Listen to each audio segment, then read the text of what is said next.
Oi, pessoal! Trago para vocês hoje uma aula sobre a divisão meiótica. Divisão importante para a produção de gametas e processo em que ocorre a variabilidade genética, essencial para a manutenção das espécies. Bem, é na divisão meiótica que ocorre um processo que permite essa variabilidade genética chamada de permuta ou crossing over.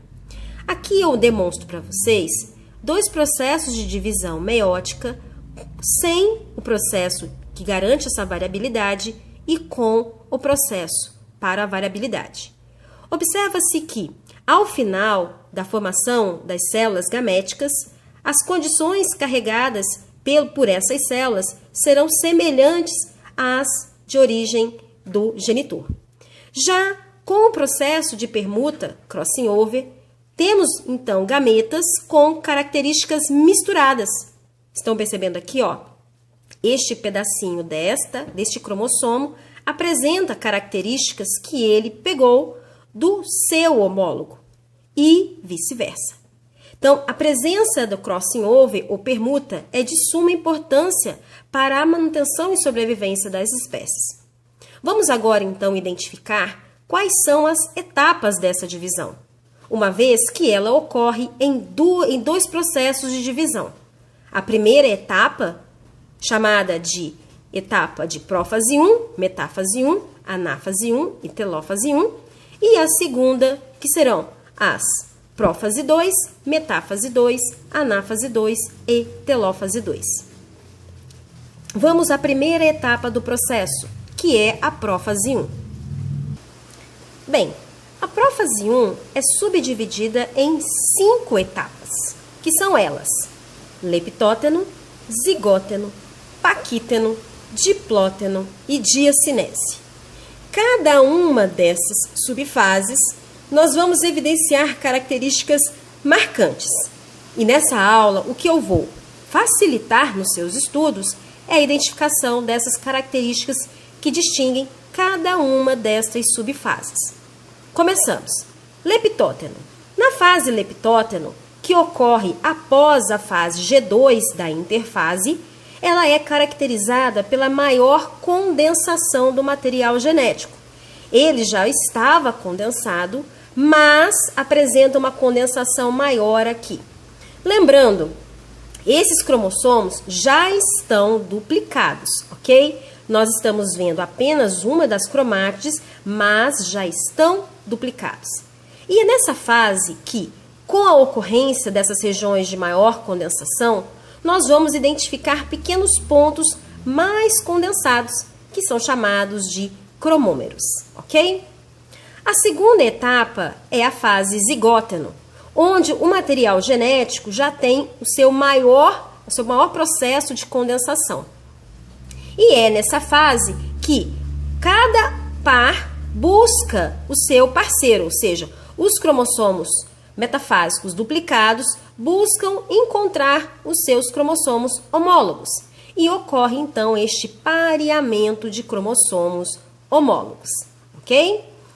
Bem, a próxima etapa, que é uma das mais mencionadas em avaliações, é a fase do paquíteno, caracterizado pela ocorrência do processo que permite a variabilidade genética, que é a permuta ou crossing over.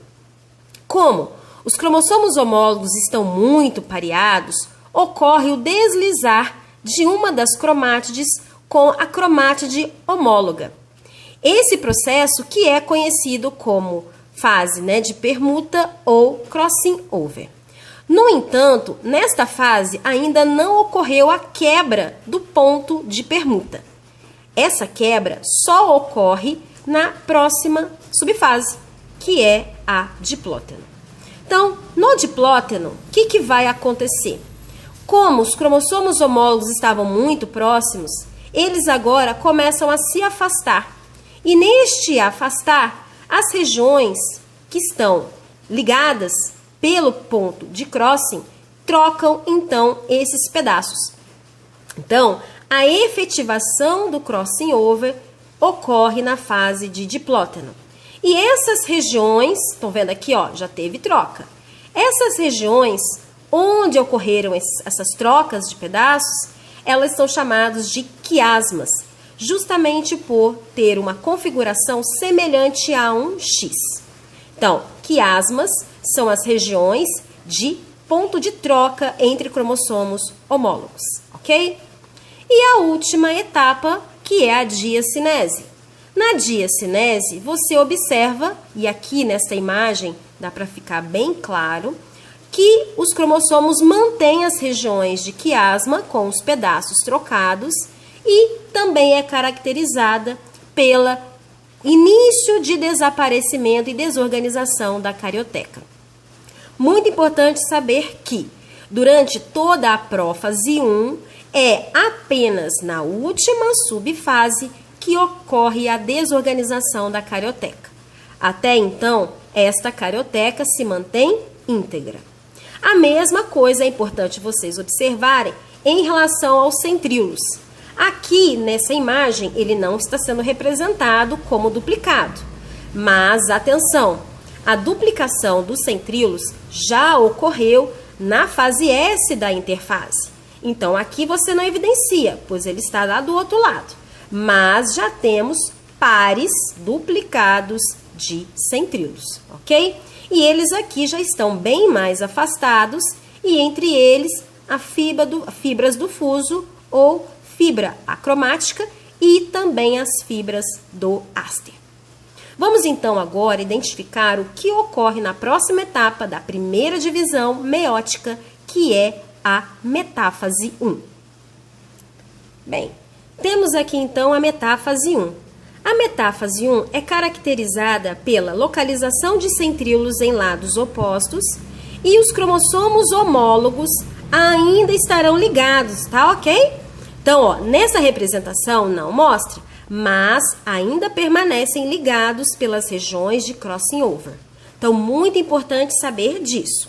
Durante a metáfase, os cromossomos homólogos ainda presos pelas regiões de troca, pelos quiasmas, vão se dispor na região mediana da célula, também chamado de região equatorial da célula, ok? Então, basicamente é isso que acontece na metáfase 1. Cromossomos homólogos pareados, assim.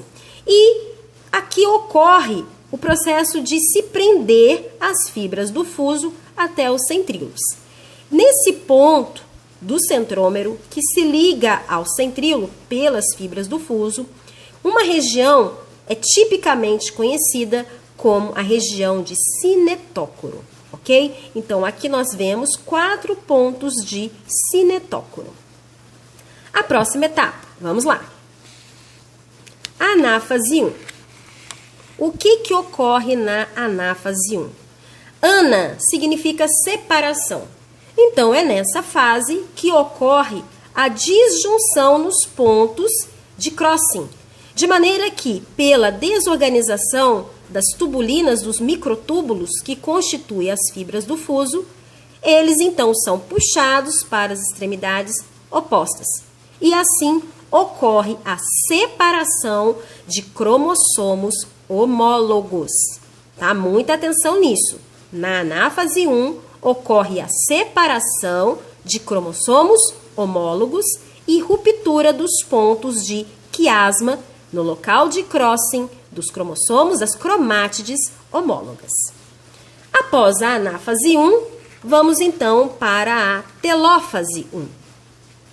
Na telófase, a célula agora já começa a se organizar como se fosse finalizar o processo de divisão. Então, você vai evidenciar a formação da carioteca e cada célula agora contém um de cada um dos cromossomos homólogos, e cada qual carregando os pontos de troca que ocorreram durante a fase do paquíteno, ok? E ocorre também a citocinese, que é a separação da célula com um estrangulamento nesta região mediana equatorial. Passamos então para a segunda etapa do processo de divisão meiótica, que é a fase 2. Na fase 2, vamos lá. Prófase 2. Aqui nós temos então a prófase 2, com uma representação do que está acontecendo para as duas células, tá? Na prófase 2, ocorre a duplicação de centríolos, característica muito importante, pois é uma duplicação fora do período de preparação, ou seja, fora da interfase. A duplicação de centríolos ocorre até então na fase S da interfase. E a única etapa durante a divisão onde ocorre a sua duplicação é durante a prófase 2. Assim, a única característica que vai ser marcante nessa etapa é a duplicação dos centríolos e a desorganização da carioteca. Não há grandes alterações em relação a cada um dos cromossomos que não são homólogos, né? Este é o homólogo deste e este o homólogo desse. Vamos então para a próxima etapa. Após a prófase 2, metáfase 2. O que acontece na metáfase 2? Agora, cada um dos cromossomos novamente vão se dispor na região mediana da célula, região equatorial da célula, preso pelas fibras do fuso na região de cinetócoro até os centríolos que se localizam em lados opostos. Apenas isso que ocorre nessa fase. Então, lembra lá da metáfase 1? Na metáfase 1, o que nós tínhamos eram pares de cromossomos homólogos na região mediana. Agora, como eles não estão presos pela região de troca, estão isolados, eles vão se dispor sempre um abaixo do outro. A metáfase 2 é muito parecida com a metáfase da mitose, ok? Então, se vocês lembrarem lá, é muito parecida. A próxima etapa é a anáfase 2. O que acontece na anáfase 2? Bem, pela desorganização de fibras de microtúbulo, ocorre então a separação das cromátides irmãs. Estão vendo aqui, com a duplicação de centríolos. Então, olha, nós tínhamos apenas aqui, 2 centríolos, agora nós temos 4 centríolos.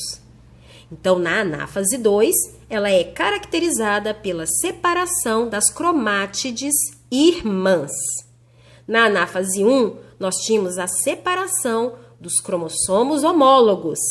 Na anáfase 2, a separação das cromátides irmãs.